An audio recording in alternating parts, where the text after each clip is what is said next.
വനിതാ ലീഗ് മാവൂർ പഞ്ചായത്ത് കമ്മിറ്റിയുടെ ആഭിമുഖ്യത്തിൽ മാവൂർ രാജീവ് ഗാന്ധി കൺവെൻഷൻ സെന്ററിൽ വനിതാ സംഗമം സംഘടിപ്പിച്ചു. സഖ്യ 2025 എന്ന പേരിലാണ് സംഗമം സംഘടിപ്പിച്ചത്. മുസ്ലിം ലീഗ് ദേശീയ അസിസ്റ്റന്റ് സെക്രട്ടറി ജയന്തി രാജൻ പരിപാടി ഉദ്ഘാടനം ചെയ്തു. ജീവകാരുണ്യ പ്രവർത്തനങ്ങൾക്ക് മുഖ്യ പരിഗണന നൽകിയുള്ള പ്രവർത്തനങ്ങളാണ് മുസ്ലിം ലീഗ് നടത്തിവരുന്നതെന്നും അവർ അഭിപ്രായപ്പെട്ടു.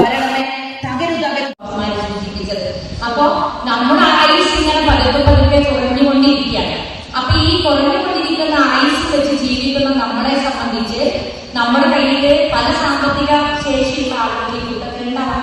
ചില ആളുകൾക്ക് ദൈവം കുറെ സമ്പത്ത് കൊടുത്തിട്ട് അതെങ്ങനെ നിങ്ങൾ വിനിയോഗിക്കുന്നു എന്ന് ദൈവം നോക്കും. വനിതാ ലീഗ് പഞ്ചായത്ത് പ്രസിഡന്റ് VK ഷെരീഫ അധ്യക്ഷത വഹിച്ചു. മുസ്ലിം ലീഗ് സംസ്ഥാന സെക്രട്ടറി UC രാമൻ മുഖ്യാതിഥിയായി പങ്കെടുത്തു.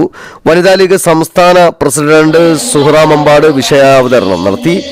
കഴിഞ്ഞ കാലഘട്ടത്തിലെ രാഷ്ട്രീയത്തെക്കുറിച്ച് നമ്മുടെ കുട്ടികൾക്ക് പറഞ്ഞു കൊടുക്കണം. മാവൂർ ഗ്രാമപഞ്ചായത്ത് president Valappil Razak, vice president Fathima Unikkoor, Sreeja Attanchery Methal, Muslim League നിയോജക മണ്ഡലം general secretary NP Hamza master, Vanitha League നിയോജക മണ്ഡലം president CK Faseela, treasurer Sharafunneesa Parayil, vice president P Nusrath, Khadeeja Kareem, C Muneerath teacher, Jaseena Chirakkal, Vanitha League panchayat ഭാരവാഹികളായ Zainaba പനങ്കുണ്ട, Sulaikha വാവാട്ട്, Saifunnisa Oorkadavu, Naseefa Arayankode, K Sulaikha, AK Rasheeda,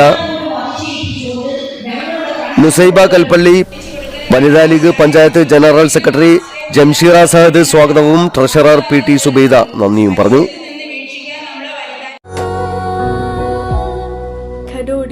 golden diamonds, Mavoor, Poovattuparamba. കൂടുതൽ വാർത്തകൾ ലഭിക്കാൻ sport media YouTube channel subscribe ചെയ്യുക. വാട്സാപ്പിൽ ലഭിക്കാൻ സ്പോർട് മീഡിയ ഗ്രൂപ്പിൽ ജോയിൻ ചെയ്യുക.